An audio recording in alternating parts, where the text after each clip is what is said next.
Viral di media sosial, seorang wanita tak kuasa meluapkan emosinya dengan merusak motornya sendiri. Aksi tersebut dilakukan diduga lantaran sepeda motornya ditarik oleh perusahaan leasing. Karena tak mampu lagi membayar pelunasan, perusahaan leasing pun memutuskan untuk menarik sepeda motor milik ibu satu ini. Seperti inilah aksi seorang ibu-ibu yang mengamuk dalam rekaman video yang dibagikan oleh akun @fakta.indo pada Senin 12 September 2022. Dalam video, memperlihatkan bagaimana ekspresi meledak-ledak ibu ini ketika motornya sudah terparkir di perusahaan leasing. Tak terima sepeda motor yang ditarik, wanita yang mengajak anaknya ini lantas merusak motornya sendiri.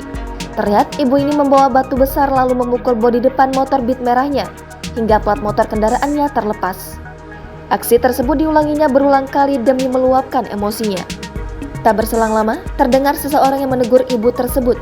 Kemudian ia pergi meninggalkan tempat dengan tangannya yang masih membawa batu. Dalam unggahan video viral tersebut belum diketahui identitas wanita itu dan di mana lokasi kejadiannya. Sontak video ini mendapat beragam komentar dari warganet.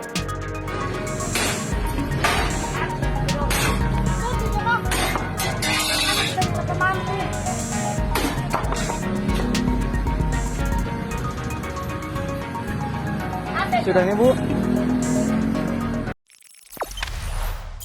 Jangan lupa subscribe, share, komen, dan like ya.